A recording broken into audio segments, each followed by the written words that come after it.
day, faith friends. I am Angel Fabul and I will be your gospel sharer for today. In today's gospel, Jesus continues his ministry by teaching the people and healing them of the spiritual, emotional, and physical challenges with which they are inflicted. They are people experiencing darkness. The people sense Jesus' authority and power, and they come in search of Him. Jesus' ministry focuses on God's compassion for the people and the divine proclamation of good news. He points to a closer relationship with God rather than being in dread of His power.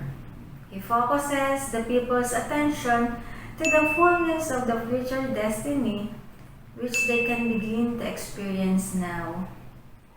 As I reflect on the readings, there are some questions that the Gospel gives us.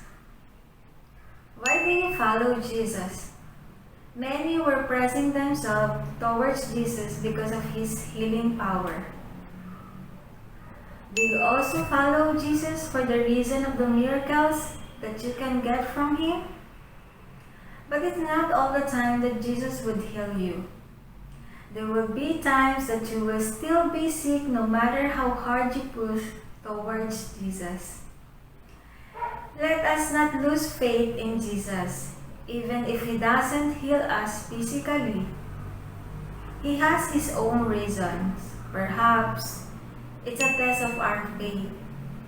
Perhaps Jesus wants us to journey with Him.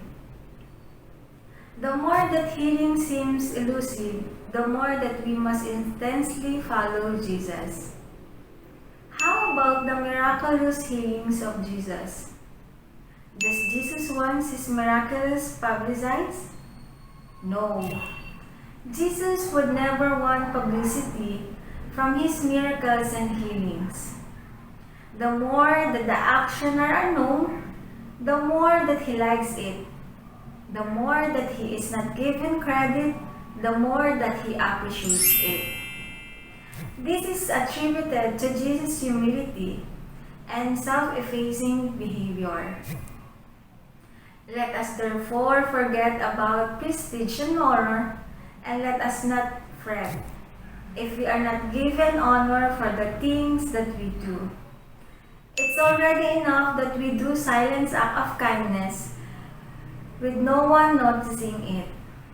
That means we must do all we can now.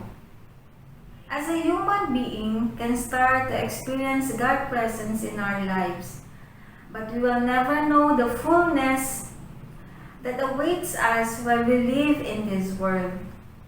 We should strive to be as obedient as we can do to the will of God, which is proclamation of good news of God's love. The more we love, minister to, and serve others, the more we and they will have a foretaste of God has in store for us when we are in the divine presence eternally. So before I end this video, please join me as I pray.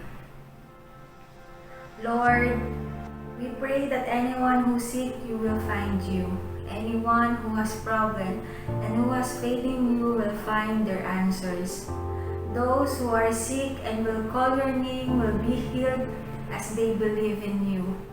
Hear our hearts, O Lord, for cleanse us with your mercy.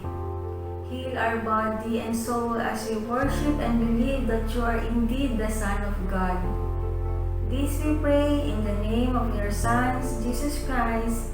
Amen. I hope you learned something from my reflection.